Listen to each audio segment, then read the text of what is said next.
vejo hoje que as ideias feministas dos anos 70,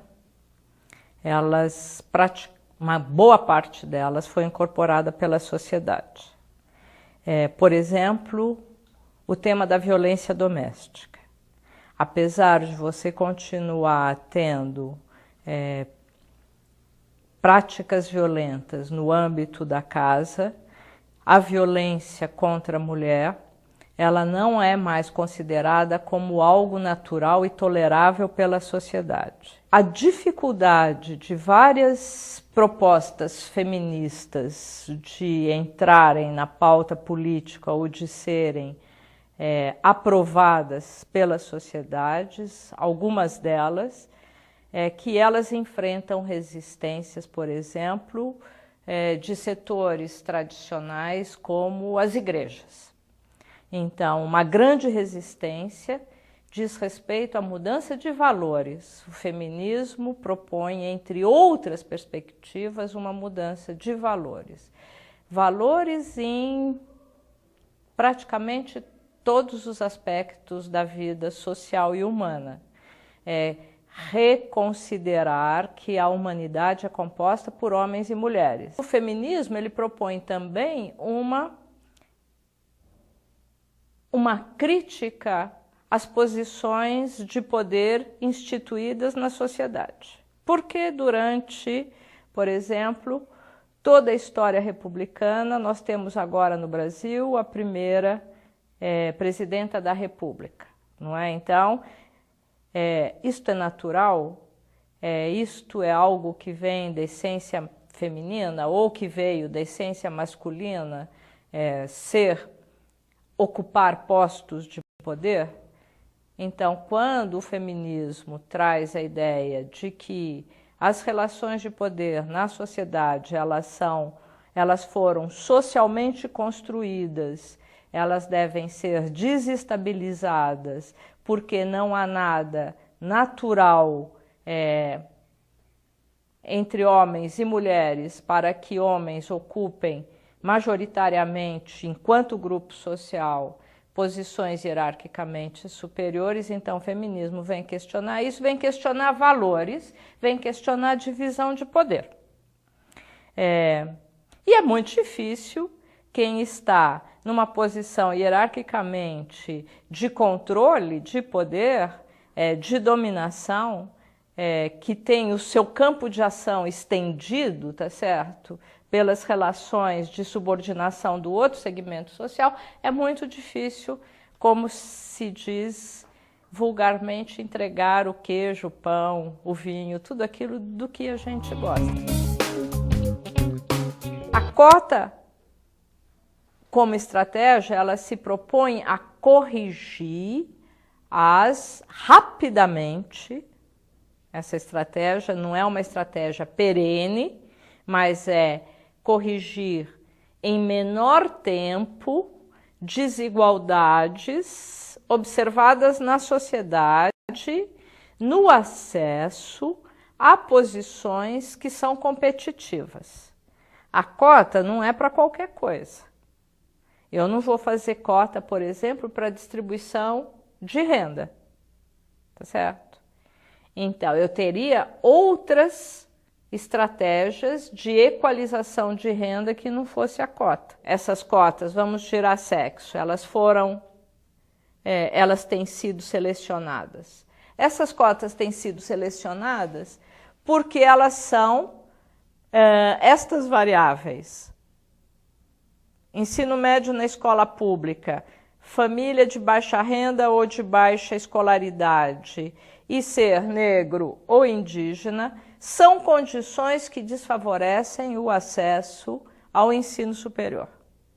São atributos colados à pessoa, os quais ela não pode modificar, tá certo?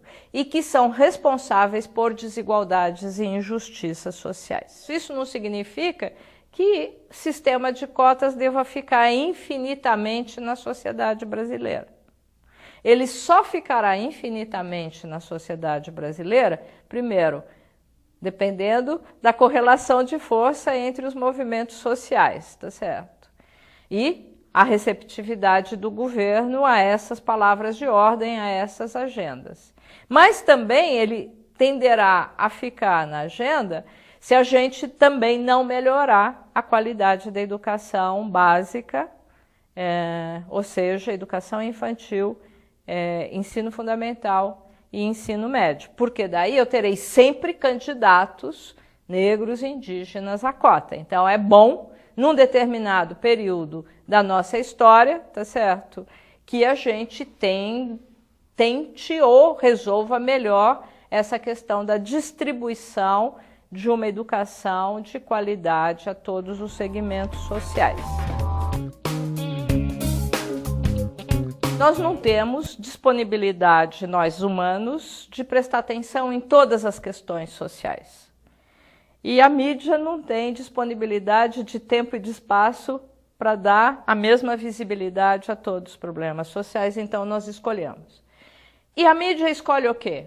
A mídia escolhe o sensacionalismo, o espetáculo, né? O que chamaria mais atenção do público. Então, alguns pesquisadores têm falado do mercado de problemas sociais, que os problemas sociais disputam uma posição, seja na atenção do público, seja no tempo e no espaço da mídia. Então, a respeito da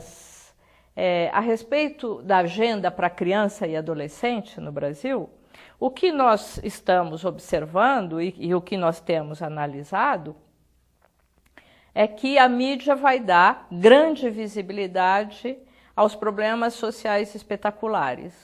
E o que são os problemas espetaculares relacionados à infância? É quando crianças são algoz ou vítima, tá certo?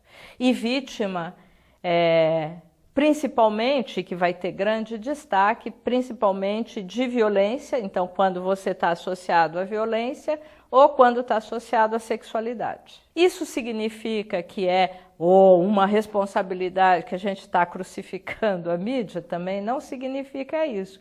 Porque nós vivemos um período, e não sou eu sozinha que estou dizendo, um período de política espetáculo.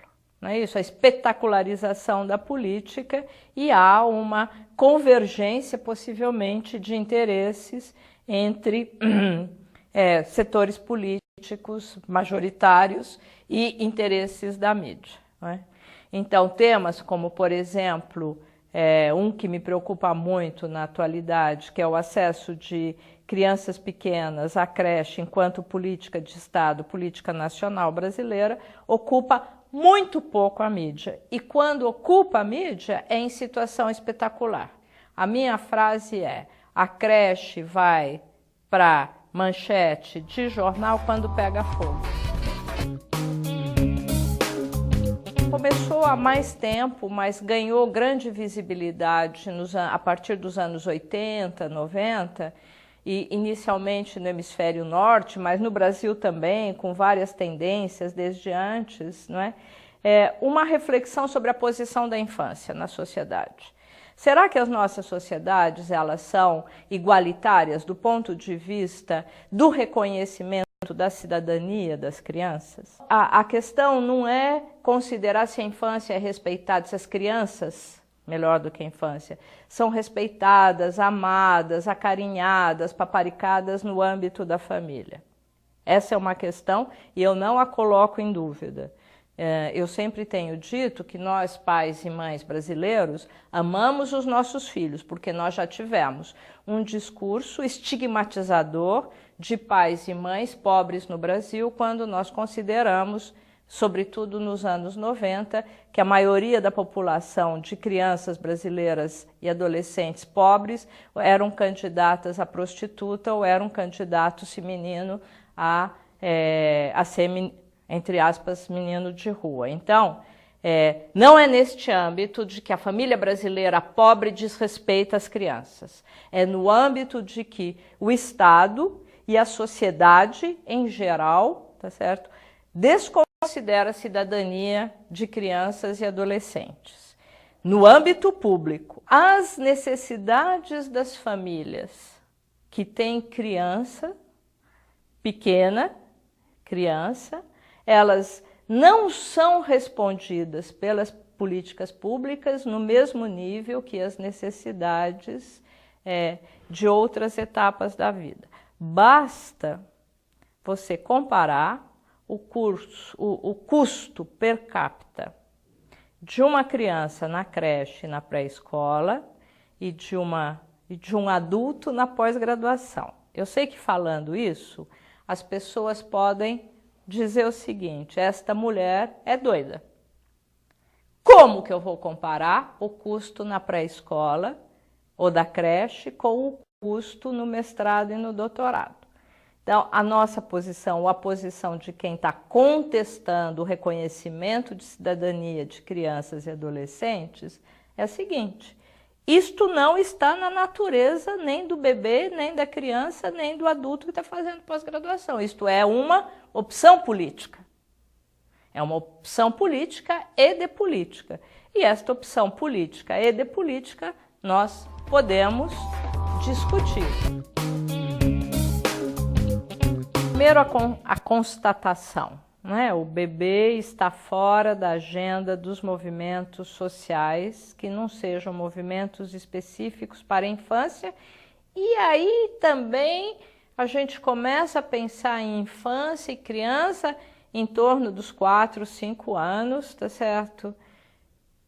Antes disso, ela é muito pouco configurada como um cidadão ou um ator social digno de ter seu espaço na agenda de políticas e mais, na agenda da produção acadêmica, a não ser para os pediatras, os psicólogos do desenvolvimento e uma certa área da assistência social. As nossas leis maiores que orientam direitos da infância, pouca atenção deram. A tensão que existe entre os direitos de proteção e direitos de liberdade, particularmente para o bebê. O que significa direitos de liberdade ao bebê? Direitos de participação. A gente só sabe papagaiar que toda criança é um cidadão. Então, nós precisamos enfrentar as tensões de estender cidadania ao bebê, de considerar o bebê como cidadão, e são tensões muito sérias. Nós precisamos, então, o primeiro lado é por aí. O segundo lado é que as pesquisas têm mostrado que muita coisa ocorre na primeiríssima infância. Não é que seja irreversível, mas que muita coisa ocorre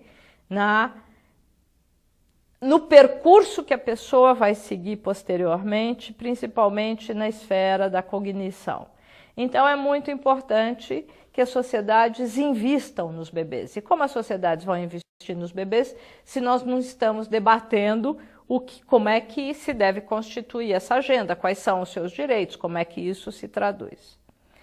E a terceira dimensão, que eu acho que é importante também, os bebês estão se tornando um bem raro. Com o controle de natalidade que vem ocorrendo, inclusive no Brasil, em todos os setores, tá certo? É um momento da vida que nós vamos presenciar muito pouco, né? Muito menos do que as gerações anteriores. Os bebês são tão interessantes, eles constituem uma etapa da vida muito bonita quando você começa a olhá-los com um olhar menos adultocêntrico e um pouco mais de você aprender com eles. Por exemplo, nas nossas sociedades ocidentais, nós adultos perdemos praticamente ou diminuímos demais a importância do olfato.